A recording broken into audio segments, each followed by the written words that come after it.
देखिए हर खबर यहीं पर, सब्सक्राइब कीजिए TV9 भारतवर्ष।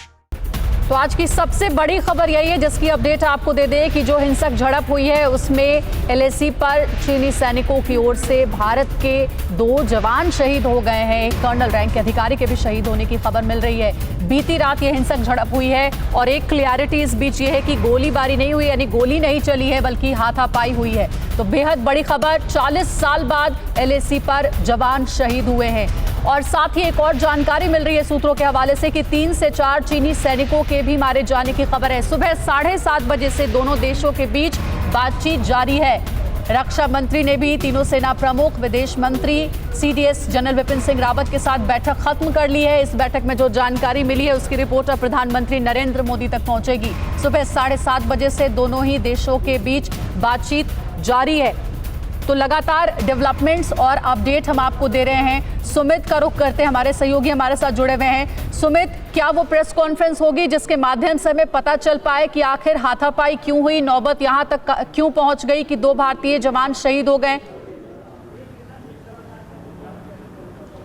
देखिए अंजलि, अब तक जो इम्पोर्टेंट बात थी कि इंडियन आर्मी ने अपनी तरफ से साफ कर दिया है कि जो ऑफिशियल वर्ड्स हैं इंडियन आर्मी के, जो साफ कहते हैं कि 2 जवान हैं और एक हमारे जो ऑफिसर हैं उनकी इसमें शहीद हुए हैं। लेकिन इसके अलावा और कोई ऑफिशियल वर्ड इंडियन आर्मी की तरफ से साझा नहीं किया गया। ये ज़रूर कहा गया कि आने वाले वक्त में जो भी अपडेट होगा वो साझा किया जाएगा, लेकिन कोई इस तरीके की प्रेस कॉन्फ्रेंस आर्मी की तरफ से नहीं की जा रही है। अंजलि, भारत की ओर से ये लगातार मांग की जा रही थी कि अप्रैल के पहले की स्थिति को चीन लागू करे, यानी जिस LAC के इलाके में चीनी सैनिक घुस गए थे वहां से वो पीछे हटे। बातचीत हुई, काफी देर की बातचीत हुई, लेकिन कोई नतीजा नहीं निकला सुमित। और उस बीच ये खबर आ गई है। तो भारत सरकार अब किस तरीके की बातचीत चीन के साथ करेगी, क्योंकि चीन ने तो एक आरोप भी लगा दिया है।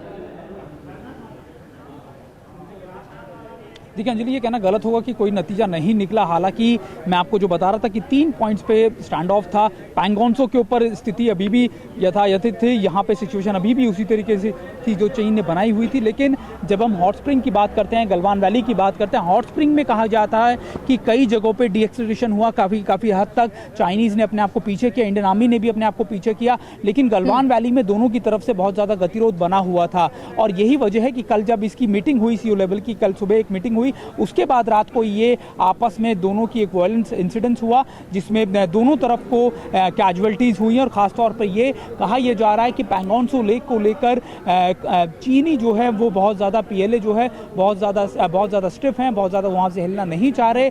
और यही वजह है कि जो मेन फोकस पॉइंट है या फिर मेन डिस्कशन पॉइंट है सभी मीटिंग्स का वो पैंगोंगसो लेक ही है, क्योंकि चीनी सैनिक जो हैं वो लगातार भारतीय सैनिकों को PP-14 या आप कह सकते हैं कि फिंगर 4 से आगे नहीं जाने दे रहे हैं। बिल्कुल, मनीष भी हमारे साथ जुड़े हुए हैं। मनीष, जब गोली नहीं चली, बातचीत चल ही रही थी, नतीजा निकलने की उम्मीद भी थी और खुद रक्षा मंत्री ने भी ये कहा था कि जो समाधान है उस ओर हम जल्द पहुंच जाएंगे क्योंकि दोनों ही देश शांति चाहते हैं। तो फिर आखिर ये नौबत क्यों आ गई, हाथापाई की नौबत क्यों आ गई? इस सवाल का जवाब, जिस पर सस्पेंस अभी तक बरकरार है और जब तक भारत सरकार की ओर से, आर्मी की ओर से कोई प्रेस कॉन्फ्रेंस नहीं होती है, कोई क्लियरिटी नहीं मिलती है, तब तक जवाब जो है वो नहीं मिल पाएगा। बिल्कुल सही कहा आपने। और देखिए, हमें 2 चीज़ों को देखना पड़ेगा। रक्षा मंत्रालय की तरफ से जो जानकारी दी गई उसमें उन्होंने स्वीकार किया या ये बताया है कि हमारे एक ऑफिसर और 2 जवान शहीद हुए। वहीं दूसरी तरफ गोलीबारी की बात नहीं की गई है। लेकिन यहाँ पर एक बात जरूर उठती है कि क्या बिना गोलीबारी हुए भी अगर हमारे ऑफिसर और जवान शहीद हुए हैं तो क्या ये गंभीर बात नहीं है? क्या ये हमारे लिए बड़ी चेतावनी नहीं है? अब इसका जवाब अगर आप देखें तो चीन का विदेश मंत्रालय क्या कहता है। चीन का विदेश मंत्रालय कहता है कि बीती रात यानी सोमवार की रात में जो चीन का विदेश मंत्रालय ने जो भारत के बारे में कहा कि भारत की तरफ से 2 बार जो है हमारी टेरिटरी में आने की कोशिश की गई, प्रोवोकेटिव अटैक किए गए और उसमें जो है सो झड़प हुई है।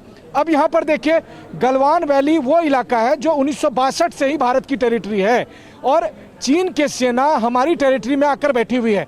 ऐसे में अगर ये झड़प हो रही है तो सबसे पहले तो हमारे जो ऑफिसर शहीद हुए हैं और जो जवान शहीद हुए हैं उन्होंने अपना सर्वोच्च बलिदान दिया मातृभूमि की रक्षा करने के लिए, उस जमीन को बचाने के लिए जो हमारे कब्जे में है, जो हमारा है, और उस पर चीन की सेना ने अतिक्रमण कर रखा है। अब यहाँ दूसरी बात है कि अगर गोलीबारी नहीं हुई है तो फिर अगर चाहे मारपीट की गई है, पत्थरबाजी की गई है, आखिर कैसे ऐसे हालात हुए कि सच तो यही है कि हमारे एक ऑफिसर और 2 जवान शहीद हो गए हैं और ये अपने आप में अनप्रेसिडेंटेड है।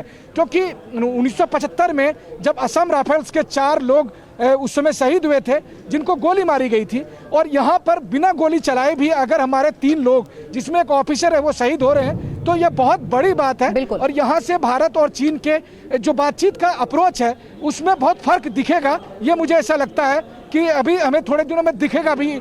हाँ, ये बात सही है कि रक्षा मंत्रालय या विदेश मंत्रालय को हमें निश्चित तौर पर थोड़ा वक्त देना चाहिए, क्योंकि ये फुटबॉल का गेम नहीं है। बिल्कुल। सीमा पर तनाव है, दोनों तरफ महाशक्ति है, और ऐसी स्थिति में हमें इंतजार करना पड़ेगा। न्यूज़ टॉप 9 रोज सुबह 7 बजे और शाम 7 बजे सिर्फ TV9 भारतवर्ष पर।